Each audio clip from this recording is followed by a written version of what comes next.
Hello मित्रांनो, आज मी जी movie explain करणार आहे त्या मूवीचं नाव आहे इन द टॉल ग्रास. याचा अर्थ उंच गवताच्या आतमध्ये काहीतरी रहस्य किंवा गुपित. ही एक हॉरर मूवी असून ह्याच्यात तुम्हाला एक नवीनच वेगळ्या प्रकारचा ट्विस्ट सापडेल, जो हॉरर मूवीमध्ये बऱ्याचदा नसतो. तर त्यामुळे व्हिडिओ एंडपर्यंत बघा. आता वेळ न घालवता सुरू करूयात मूवीचं एक्सप्लेनेशन. तर मूवीच्या सुरुवातीला बेकी आणि केल हे दोघं भाऊ बहीण ट्रॅव्हल करताना दाखवले. बेकीला ट्रॅव्हल करताना थोडा त्रास होऊ लागला होता, म्हणून ते एका ठिकाणी स्टॉप घेतात. बेकी ही प्रेग्नेंट होती. तेवढ्यात तिला दिसतं की समोरच्या ग्रासमधून कोणतरी लहान मुलगा आवाज देतोय. ती तिच्या भावाला सांगते की कुठला तरी लहान मुलगा आपल्याला आवाज देतोय म्हणून. पण तेवढ्यात त्या मुलाची आई त्याला मागणं ओरडती की कोणालाही हेल्प मागू नको म्हणून.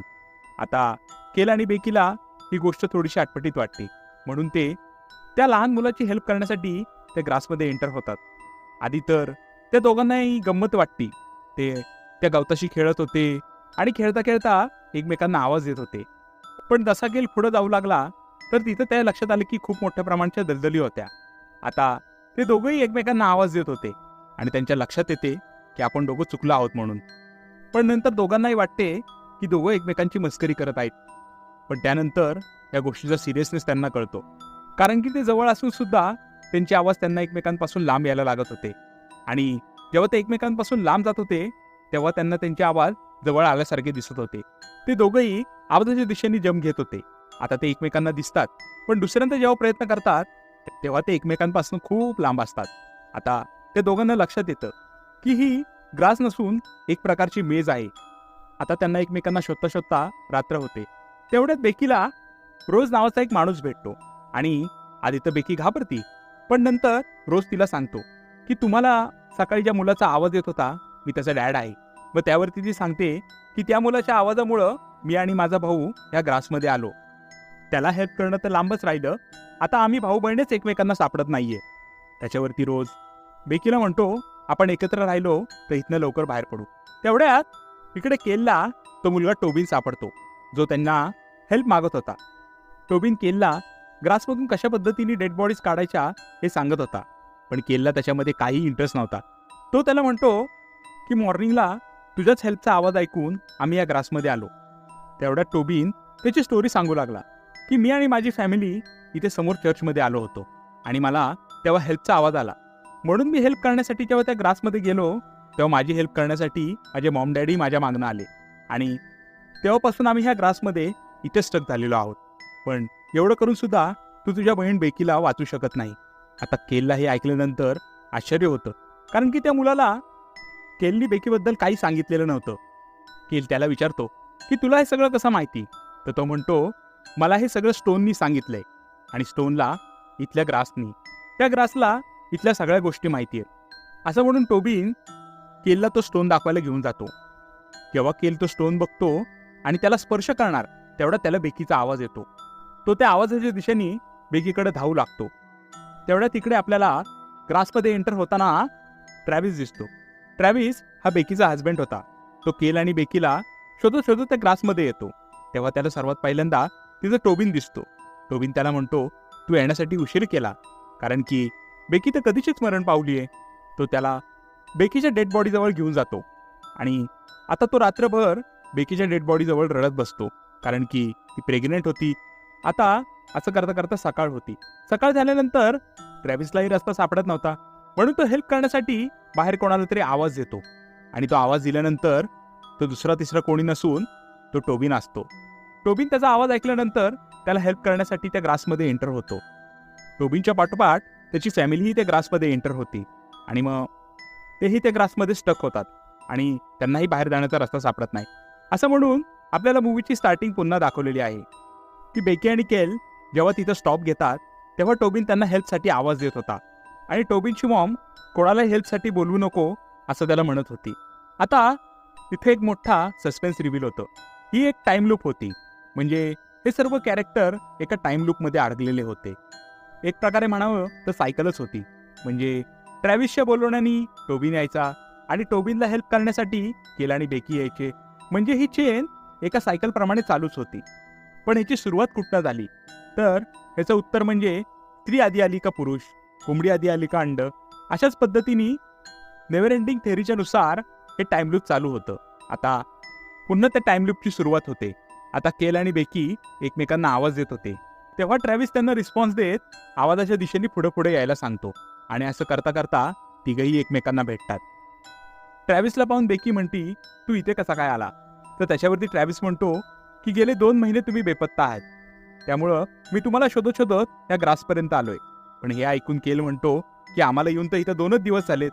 मग त्याच्यावरती ही गोष्ट रिव्हील होती की या टाइम लूपमधल्या कॅरेक्टर्सनाही आपण कुठल्या टाईमलाईनमध्ये आलोय आणि किती वेळापासून आलोय हेही माहीत नाही की.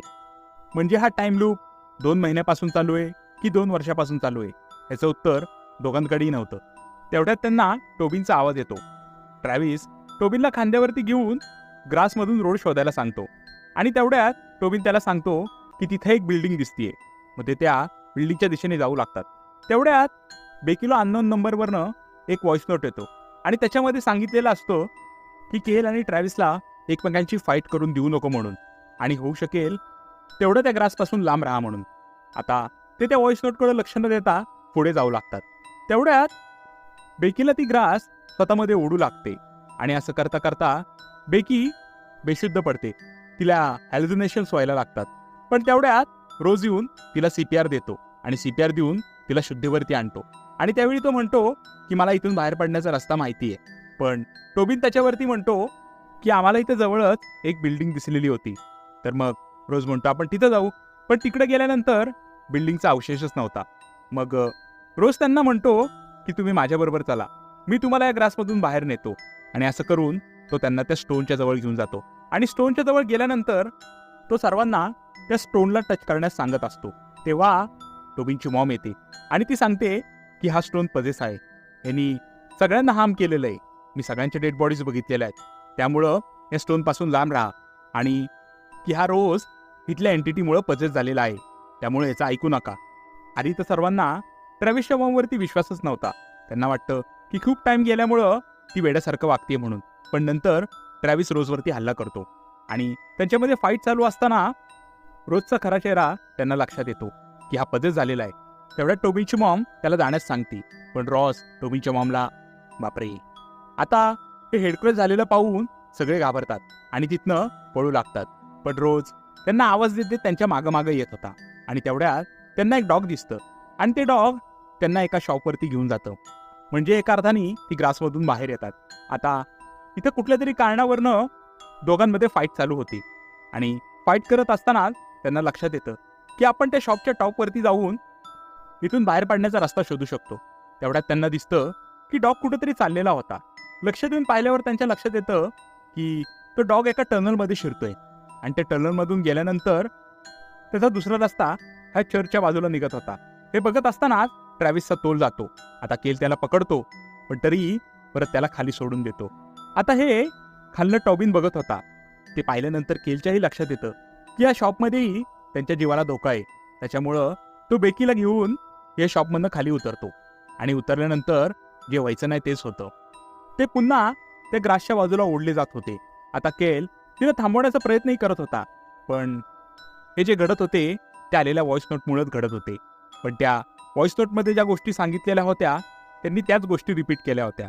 त्याच्यामुळं आता ह्या टाइम लूपमध्ये ते पुन्हा फसायला लागले होते. असं करत असताना ते पुढं पुढं जाऊ लागतात. केलला रोज दिसतो. रॉस त्याला म्हणतो की मी तुला आरामशीर मारून टाकेल. पण तो त्याला चकमा देऊन तिथनं पळू लागतो. पण तेवढाच त्याला रोज पकडतो आणि तो म्हणतो की मला इथला पॉईंट अँड पॉईंट माहिती आहे, त्यामुळे तू कितीही पळाला तरी माझ्या तावडीतनं सुटू शकत नाही. असं म्हणून तो केलचा गळा दाबून त्याला मारून टाकतो. आणि आपण बघतो की केलच्या बऱ्याचशा डेड बॉडीज तिथं पडलेल्या आहेत. म्हणजे हा टाइम लूप कधीपासून चालू आहे हे त्यांनाही माहिती नव्हतं.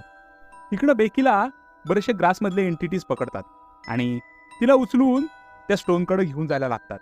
स्टोनच्या इथं नेल्यानंतर बेकीच्या प्रेग्नन्सीचा टाइम होतो आणि तेव्हा तिला दिसतं की तिची प्रेग्नन्सी ही पहिल्यांदा नव्हती.